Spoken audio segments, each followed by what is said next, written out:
Boethius compares the rejuvenated man to a captive lion tasting blood. Stain the wild muzzle with red-hot blood. Strength long dormant, soon reappearing, gives the terrible roar of self-recognition. Note that both Boethius's lion and the lion of Tuckahoe County bind themselves by drawing blood from their captors. They fight. They let their hunger instruct them. They roar. They roar out their name. Don't fuck with the lion. The host of Joe's Great Books is Joe Shirky. He teaches at the University of Washington, but is not speaking for or sponsored by the UW.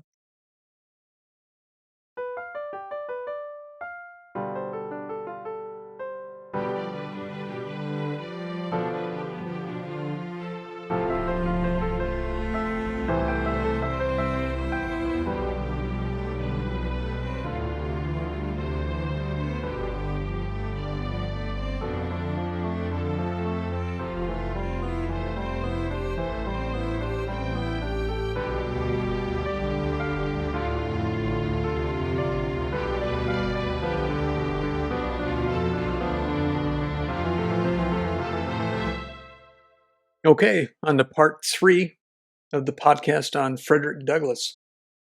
It's still night. I'm recording them all on the same day, but I thought maybe I should wait until dawn. Maybe finish the happy part right when the sun comes up, or just wait until noon. And then I thought, nah. As always, I like to beg, please subscribe, like, comment, or share. Get the word out about this podcast if you enjoy it. So back to our topic. So this Covey, the notorious N-word breaker, did indeed break our hero. We should have expected that, because as the graphs we drew in the first part of the podcast show, heroes of the Western tradition, such as Douglass, typically descend to a nadir before they can ascend again. The Greeks, Aeschylus in particular, called it suffering into wisdom. Christians, like Douglass, call it dying to new life. You may recall from part 1 also, Douglass's recognition about what is required to take all the striving out of a slave. I have found that, to make a contented slave, it is necessary to make a thoughtless one. It is necessary to darken his moral and mental vision and, as far as possible, to annihilate the power of reason. He must be able to detect no inconsistencies in slavery. He must be made to feel that slavery is right, and he can be brought to that only when he ceases to be a man. That is, a slave must be literally brutalized. The rational animal must be stripped of his rationality. And that's how it was for Douglass, though, as it turns out, only temporarily. Yet it might not have been. It was a very real possible future for him. While we know that Douglass in fact became a highly educated speaker and writer of international renown, most slave boys never set foot upon this pathway to freedom, and surely most that were broken never escaped the gravity of that black hole that is the nadir on the hero's graph. A particular reflection by Douglass illustrates this truth.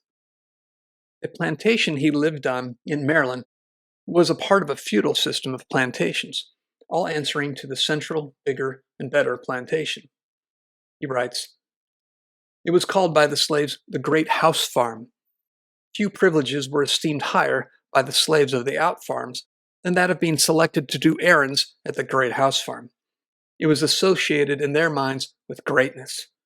A representative could not be prouder of his election to a seat in the American Congress than a slave on one of the out farms would be of his election to do errands at the Great House Farm. They regarded it as evidence of great confidence reposed in them by their overseers. And it was on this account, as well as a constant desire to be out of the field from under the driver's lash, that they esteemed it a high privilege, one worth careful living for." Now, the lucky slaves chosen for the journey would sing as they went, as Douglass describes. While on their way, they would make the dense old woods for miles around reverberate with their wild songs, revealing at once the highest joy and the deepest sadness. They would compose and sing as they went along, consulting neither time nor tune. The thought that came up came out, if not in the word, in the sound, and as frequently in the one as in the other. They would sometimes sing the most pathetic sentiment in the most rapturous tone. in the most rapturous sentiment in the most pathetic tone. Into all of their songs they would manage to weave something of the great house farm. Especially would they do this when leaving home. They would then sing most exultingly the following words: "I am going away to the great house farm. Oh yea, oh yea." This they would sing as a chorus to words which to many would seem unmeaning jargon, but which nevertheless were full of meaning to themselves. At this point in Douglass's description, you might feel somewhat happy for the slave enjoying this reprieve from the driver's lash, making his own meaning out of a miserable, unjust life. But Douglass sees a deeply sad truth in these songs. He writes, "I have sometimes thought that the mere hearing of those songs would do more to impress some minds with the horrible character of slavery than the reading of whole volumes of philosophy on the subject would do. I did not, when a slave, understand the deep meaning of those rude and apparently incoherent songs. I was myself within the circle, so that I neither saw nor heard as those without might see and hear. They told a tale of woe which was then altogether beyond my feeble comprehension. They were tones loud, long, and deep. They breathed the prayer and complaint of souls boiling over with the bitterest anguish. Every tone was a testimony against slavery and a prayer to God for deliverance from chains. The hearing of those wild notes always depressed my spirit and filled me with ineffable sadness. I have frequently found myself in tears while hearing them. To those songs I traced my first glimmering conception of the dehumanizing character of slavery. I can never get rid of that conception. Those songs still follow me to deepen my hatred of slavery and quicken my sympathies for my brethren in bonds. If anyone wishes to be impressed with the soul-killing effects of slavery, let him go to Colonel Lloyd's plantation and place himself in the deep pine woods, and there let him, in silence, analyze the sounds that shall pass through the chambers of his soul. I have often been utterly astonished since I came to the North to find persons who could speak of singing among slaves as evidence of their contentment and happiness. It is impossible to conceive of a greater mistake. It seems to me that Douglass considers these songs a powerful testimony to the soul-killing consequences of slavery for two distinct reasons. The first is simply the extent to which the songs, and probably some of the words, manage to express the grief of the singer at his bondage. Clear enough. But Douglass seems to emphasize a second source of grief, one that the singer can't express, but a witness can perceive. If I understand him correctly here, it helps to return to Aristotle, who says in the same section of the Politics we read in part 1 of this podcast, quote, "A voice signifies pleasure and pain, and so the other animals, as well as human beings, have it, since their nature is far enough advanced for them to perceive pleasure and pain and to signify them to one another. But rational discourse is for making clear what is expedient or harmful, and hence what is just or unjust."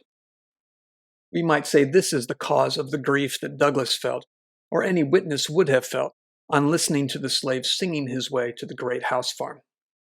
Yes, he is expressing pain, not contentment or joy, as Douglass insists he isn't. But worse, since his language is, as Douglass describes it, unmeaning jargon, rude and apparently incoherent, the slave is showing himself to be less than a fully rational animal, because his gibberish song signifies his pain, but does not explain its harm. A Wittgenstein nerd might say the slave's song is an attempt at a private language, a concept Wittgenstein thought was nonsense because oxymoronic, on the logic that a true language presupposes an audience that understands it. But the same nerd might add that Wittgenstein says the meaning of a word is its use and what it shows. And a slave singing his alinguistic song of suffering shows injustice, even though it does not explain it. Or rather, it shows injustice precisely because it cannot explain it. In other words, slavery has reduced the man to a howling animal. Now, if that's right, then Douglass is saying something that might get a guy canceled today, that a slave is not a man. So let's be sure we're not misunderstood here. He is certainly not saying that the slave wasn't born a man. or that his status has anything to do with his race. He's simply saying what some in the Western tradition would have rejected. Remember, the tradition isn't about agreement. Socrates, for example, said a better man cannot be harmed by a worse, though he might kill him. But Douglass says he's seen it, that he underwent it himself. As he wrote, Mr. Covey succeeded in breaking me. I was broken in body, soul, and spirit. And behold, a man transformed into a brute. That's harm. It was not just the nameless, gibberish-singing slaves on their way to the great house farm who had been brutalized. Douglass, too, even Douglass, had been brought down to this death of the intellect by Covey, the N-word breaker. In the first part of this podcast, we noted how important leisure was to culture, to the life of the mind, and how in no small part Douglass's heroic success lay in making leisure time for himself, and in making use of it, even after what you might call a hard day's work. But boxers will tell you that if you hit the body, the head will fall. It's horrifying to hear Douglass recount that Covey hit his body so hard and so long that even the leisure time he did have was useless. He writes, Sunday was my only leisure time. I spent this in a sort of beast-like stupor, between sleep and wake, under some large tree. At times I would rise up, a flash of energetic freedom would dart through my soul, accompanied with a faint beam of hope that flickered for a moment and then vanished.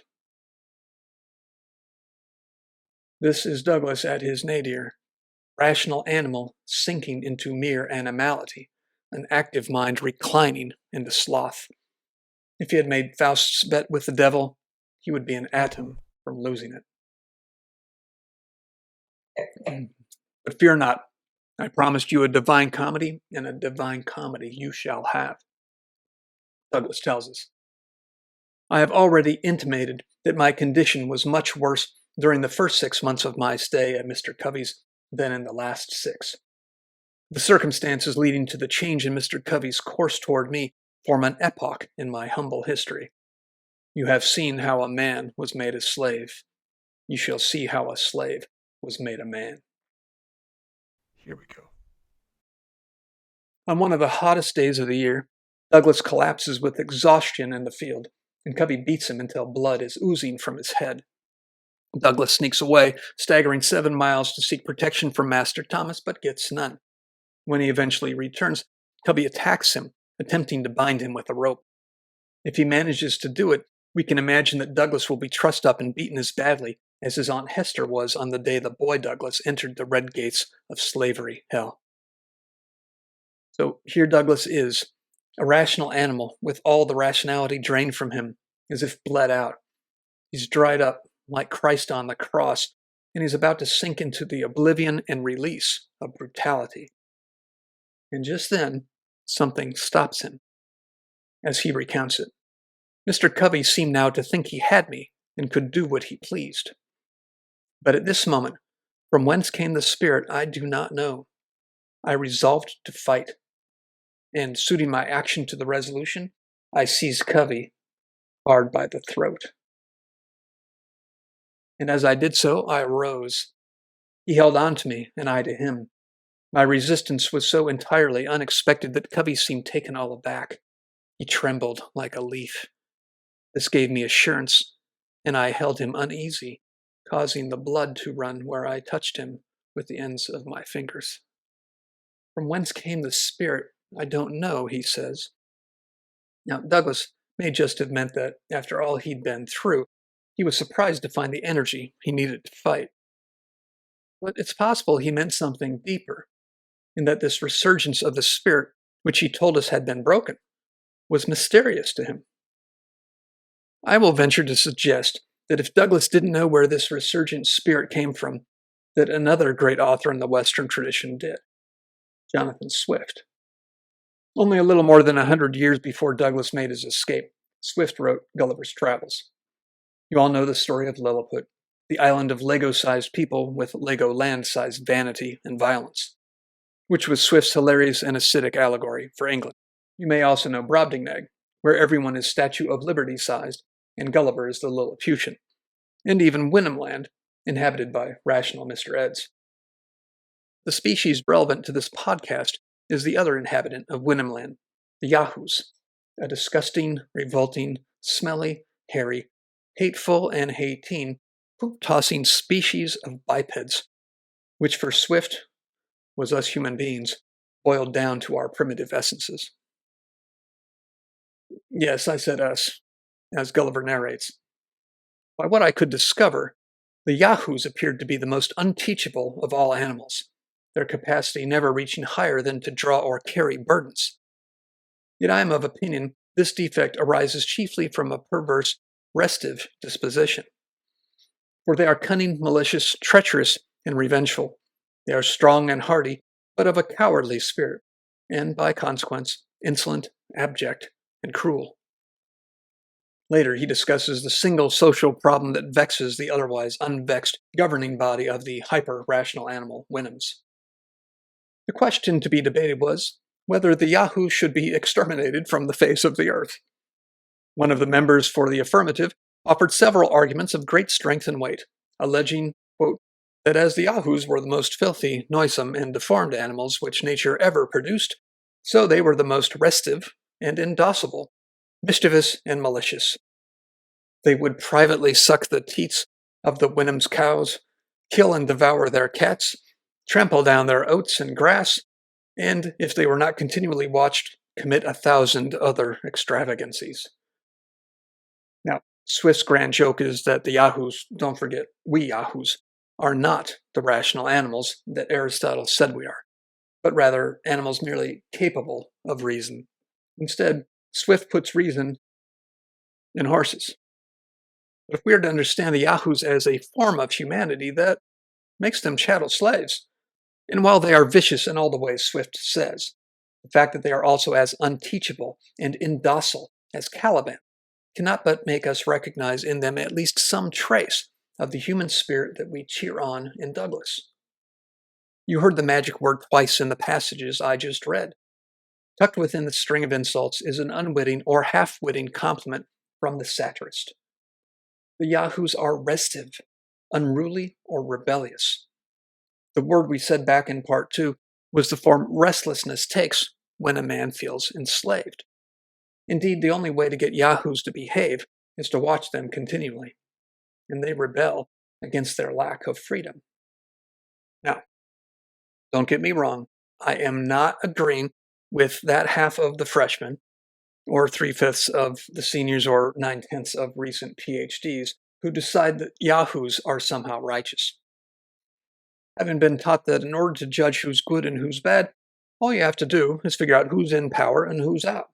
That is, which is the oppressed and which the oppressor. Social justice interpreters know who deserves their sympathy. But no, one thing Swift would never do is to cast the representatives of humanity as the good guys. I mean, the Yahoos hate one another more than they hate any other species. Even if Swift were to agree that Yahoos are not just humans but enslaved humans, he'd just say they deserved it. And by they, he'd mean we.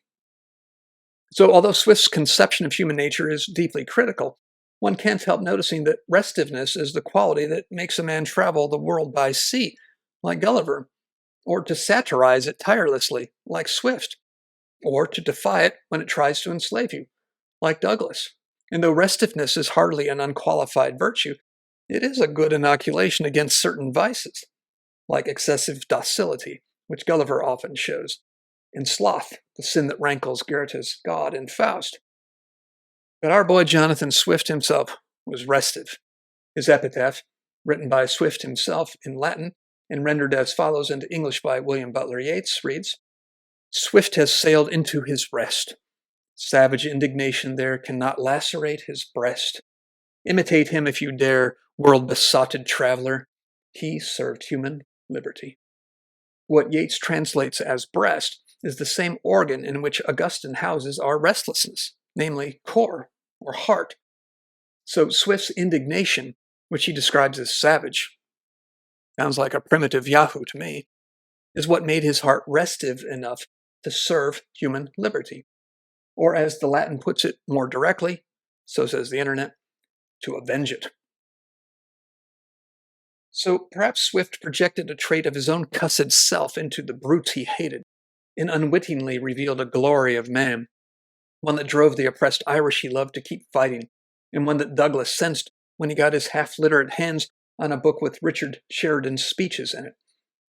Is it possible that something like indocility or restiveness is part of the barest essence of us Yahoos? What's left over after all civility and higher virtues have been scraped away? Because that does seem to be what makes a man demand freedom, and also behave like a prick. Both would seem to explain the fall of original Yahoos, Adam and Eve. Let's revise our definition again. A man is not just a rational animal, nor just a rational and linguistic animal, nor even a rational, linguistic, and restless animal, but a rational, linguistic, restless animal striving for freedom. I'm nicing it up a bit in anticipation of returning to Douglas. And that's true even if he sometimes expresses this love of liberty by fighting over shining stones, discharging his feces on a fellow's head, and randomly assaulting cows.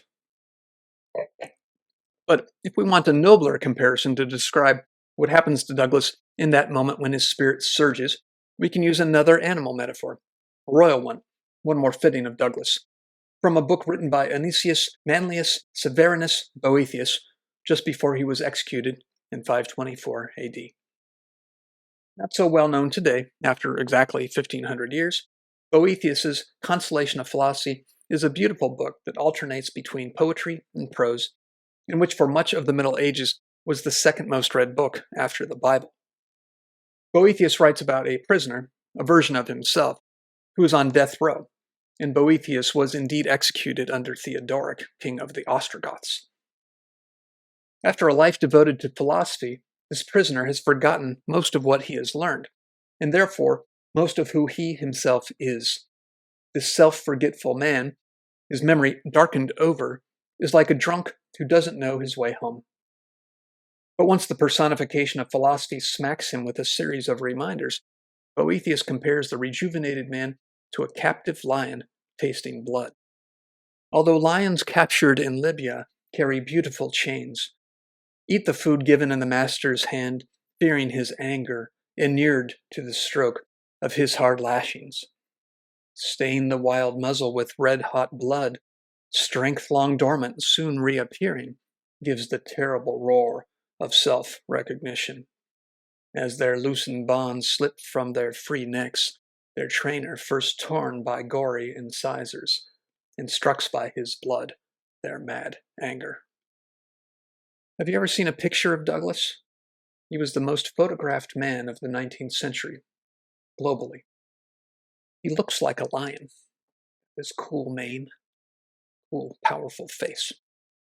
Note that both Boethius's lion and the lion of Tuckahoe County bind themselves by drawing blood from their captors.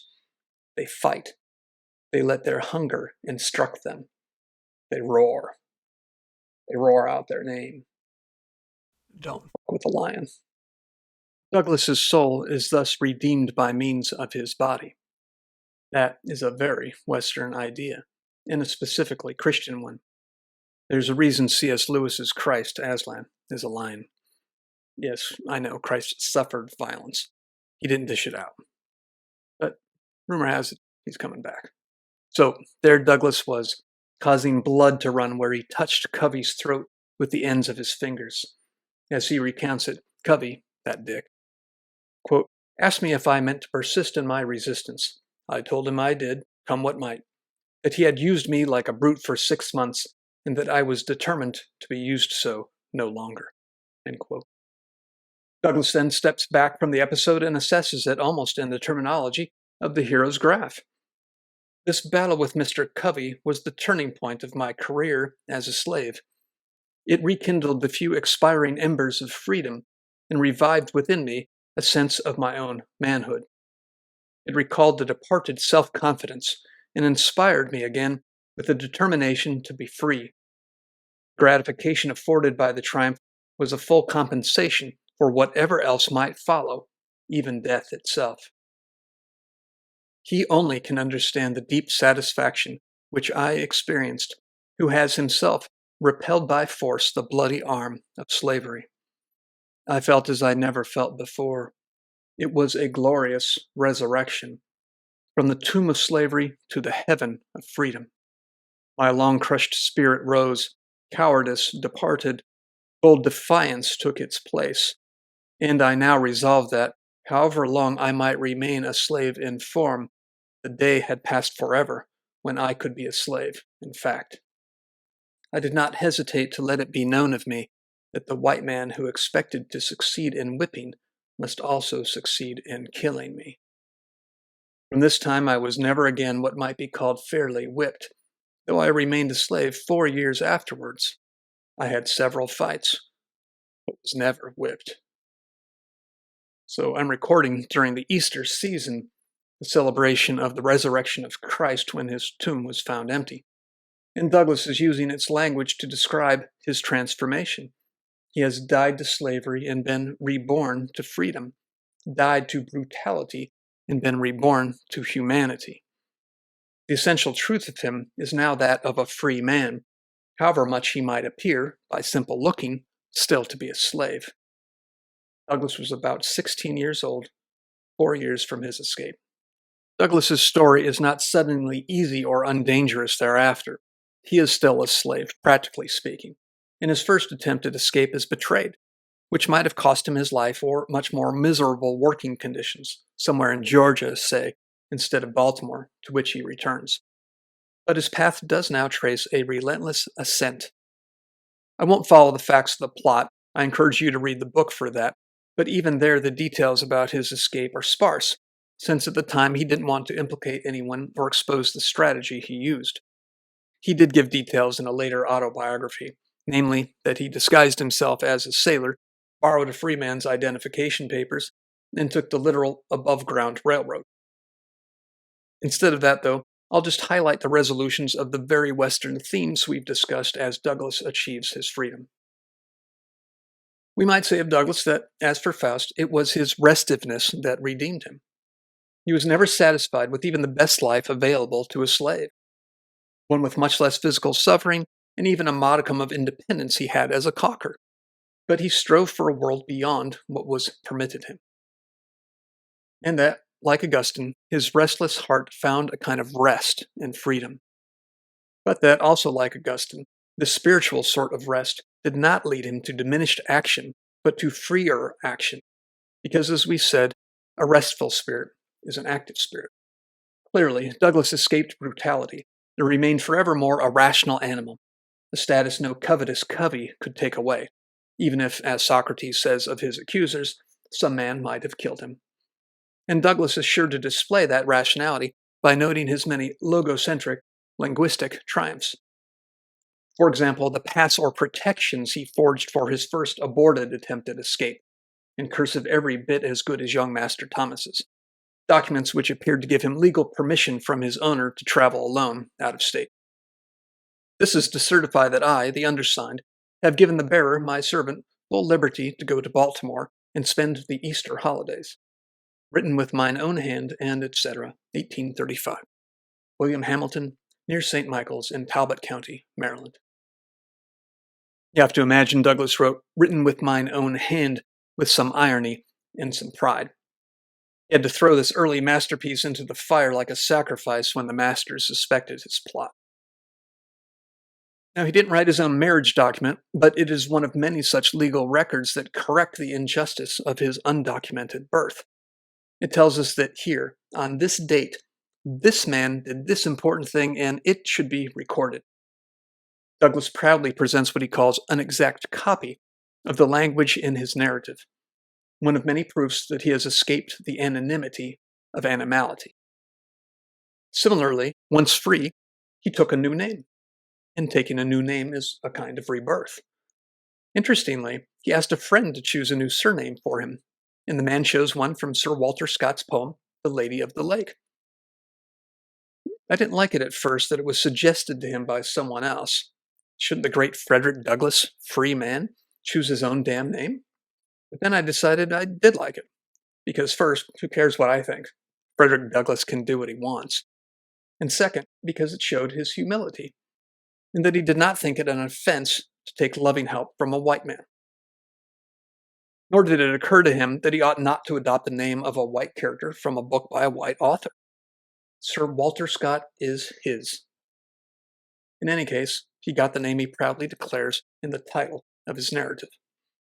Douglass also subscribed to an abolitionist newspaper, The Liberator, because don't you know he had learned his ABC. Probably thinking of the way it would make Sophia Old so angry to see him with the newspaper, he describes the emotion he felt reading it. The paper came, and I read it from week to week with such feelings as it would be quite idle for me to attempt to describe. The paper became my meat and drink. My soul was set all on fire. Its sympathy for my brethren in bonds, its scathing denunciations of slaveholders, its faithful exposures of slavery, and its powerful attacks upon the upholders of the institution sent a thrill of joy through my soul, such as I had never felt before. He later became not just the reader, but the publisher of 4 newspapers of his own. I dare say that if Tuckahoe County had a more progressive newspaper, it might have named him Citizen of the Year. Picture him with a big smile, a pipe, and the last laugh.